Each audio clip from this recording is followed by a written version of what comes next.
In these arid mountain plains, we stumbled upon the rare Algerian bald eagle.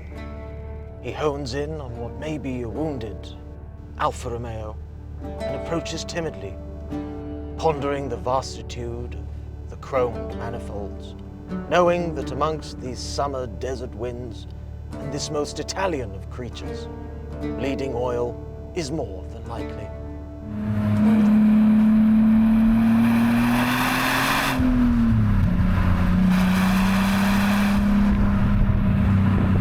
So welcome to the 5th episode of Speedbird.Cars, your 17th favorite Algerian car YouTuber. And today we're in the Alfa Romeo 147 GTA. So the more you look at it, the more you realize it's not a normal 147. The muscular way in which the wheel arches are popped out a little bit. The quintessentially Alfa Romeo telephone dial rims, as I call them. This grille, it is iconic. Alfa Romeo have been using this grille shape since before World War II even, in many of their Grand Prix racing cars. This is interesting. So this is also a symbol that's inside the logo of the Alfa Romeo badge. It's actually a snake eating a moor. Now, those of you who know what or who a moor is will appreciate the irony of where we are. And easily the pièce de résistance, or however you say that in Italian, is the 3.2 litre Busso V6. Ready? You sure? Ooh. Ah. Tasty. 3.2 V6 and just a gem of an engine. And this is the star of the show.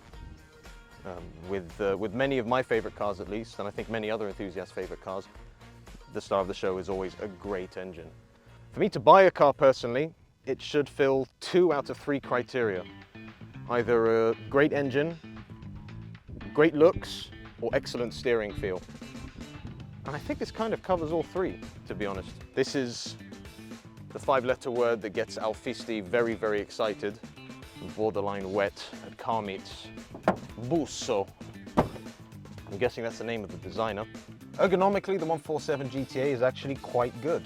I mean, it's not the romantic Alfa Romeo interior that we're used to, especially from the period, but it works. Everything is where you'd expect it to be. Warning lights galore. It lights up like a festive menorah. Another irritating thing as well is the armrest needs to stay up. Why? Because if it's down, I can't access the gear knob properly. But the problem is when it is up, it rattles a lot. Okay, maybe the ergonomics aren't that great.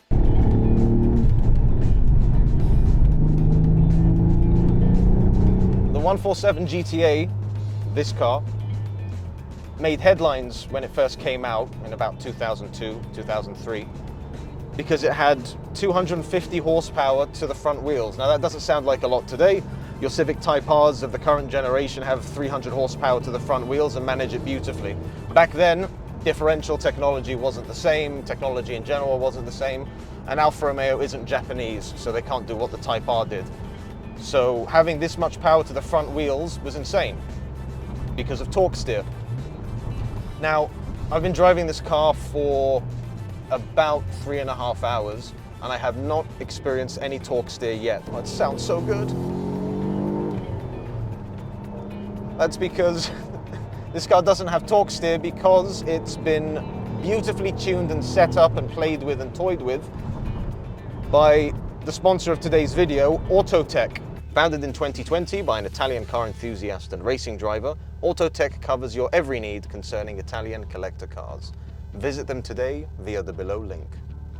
So when you're ridiculously lucky enough, like I have been in my career, to drive such a wide variety of special cars, honestly, you know very soon if you like a car or not. All it takes is pulling out, turning a bit to the left, a bit to the right, feeling the gearbox in one shift, and you just think, oh no, I like this. Had to send the owner a voice note immediately, much like I did in my previous video, now that I think about it, just saying how much of a lovely car it is. It's creamy. That's a word that came to mind when I was driving it. Even just the way the indicator feels is actually really nice. although it feels different when you go left as opposed to when you go right, but it's Italian. Speaking of being Italian, the warning lights. So we've got 3 on right now.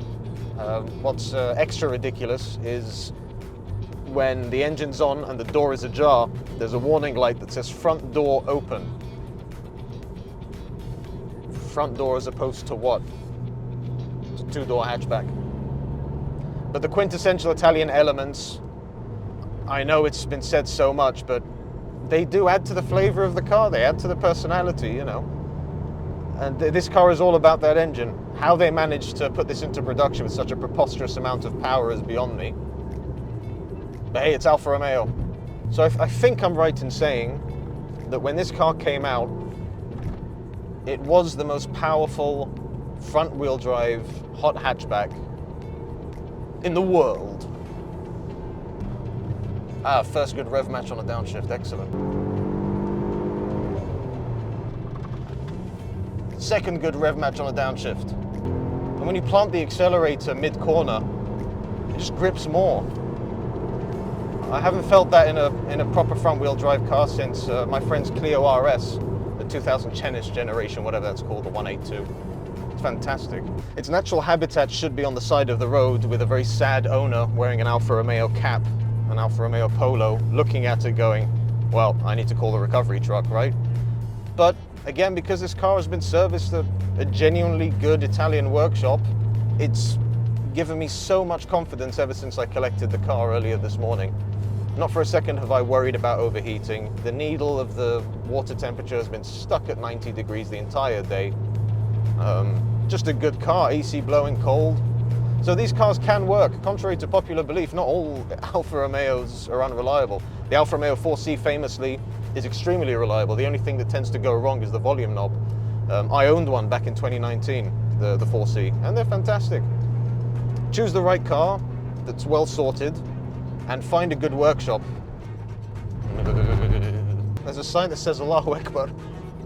Dude, that's just the sky. What on earth? Whoa, whoa, whoa, whoa, whoa! Oh my days!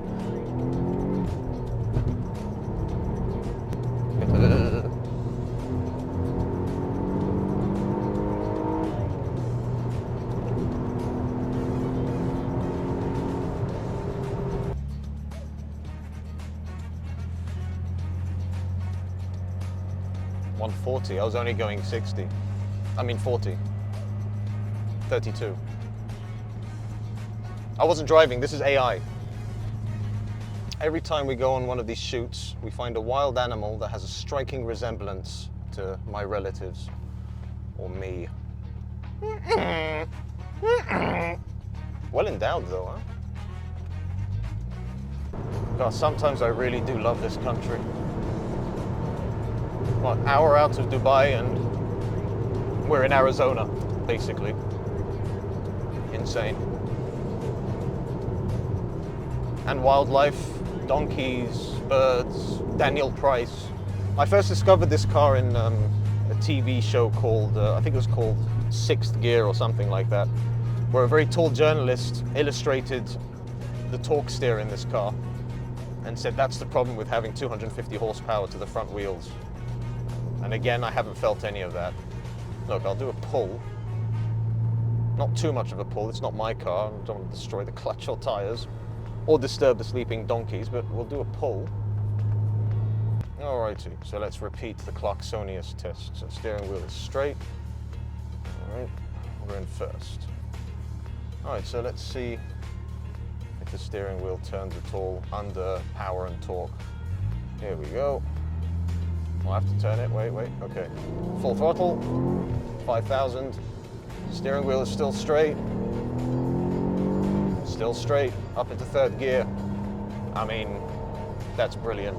How he's made this thing balance so nicely. It's quite ridiculous having an engine this large in such a small, petite car. In fact, being in this beautiful wilderness has inspired me for a metaphor. A normal hot hatchback is much like this slider here. Compact, balanced, the right amount of fat, right amount of cheese, easy to handle, easy to use. doesn't take itself all too seriously, really. The Alfa Romeo 147 GTA, however, is like a massive ribeye in the same buns. There's a lot of fat, there's a lot of meat, there's not much bread, and it's kind of difficult to enjoy. But we do it anyway, right?